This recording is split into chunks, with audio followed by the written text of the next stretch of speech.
والله الامانه انا بعد ما شفت الافلام حبيت ندخل حتى انا نسوي فيلم، لكن رجع لي عقلي الحمد لله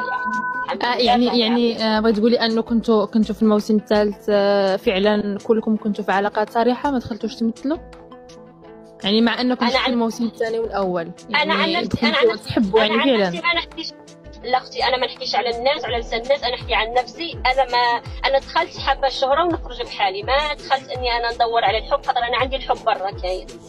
انا ما دخلت ندور على الحب. في الموسم الثالث ما دخلتيش في اتفاقات، يعني علاش ضروري حتى الموسم الرابع تدخلي في اتفاقات؟ كنتي بامكانك تدخلي عادي وتختاري واحد الشخص. الموسم الثالث لا اختي، احنا دخلنا في اتفاقات زعما يعني تعتبر اتفاقات انه نحموا بعضنا.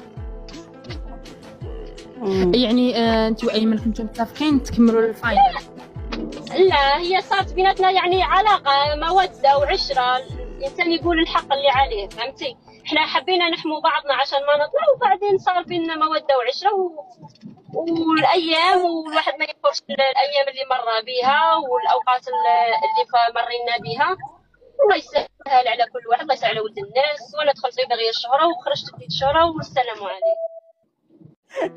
بس والله الامانه انا بعد ما شفت الافلام حبيت ندخل حتى انا نسوي فيلم، لكن رجع لي عقلي الحمد لله يعني. الموضوع كان اتفاق بينك انت وايمن، ردك الفعل ديالك كيف ما انت فاهمه حبيبتي، انت ما يعني ما كانش بمعنى ما كانتش علاقه حقيقيه، يعني بمعنى ما كانتش علاقه حقيقيه. لا نضال قاعده تقول انه كان في ود وكاس نشا ود ولكن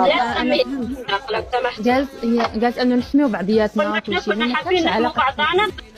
لا ما قالت. احنا تعرفنا على بعضنا، عرفت انا مين الشخص اللي قدامي وهو عارف مين الشخص اللي قدامه، ودافعنا على بعضنا وكنا مع بعض في الحلوه والمره. فهمتك يعني هو ما كانش اتفاق يعني. فبليز ما تقوليني كلام اخر، يعني ما تقولي لا كنتم لا ايه اكيد يعني انت ما كانش اتفاق، ولكن في نفس الوقت ما كانش يعني علاقه حب حقيقيه. يعني قالت في ولد الناس بشي مرحله، بنت الناس ولد الناس بشي مرحله كانت عنده مشاعر، هو ما كانت عنده مشاعر، هو ادرى. انا ما غاديش نجي ندخل في قلب ولد الناس ولا هو يدخل في قلبي. انا من ناحيتي باش ندور على الشهره، اما انا انسانه نتعود على البشر اللي حواليا، فعادي. فهمت. ولكن انا عندي سؤال اخر، يعني عنده علاقه ما كان شارت منه، هو قسمه ونصيب وعادي.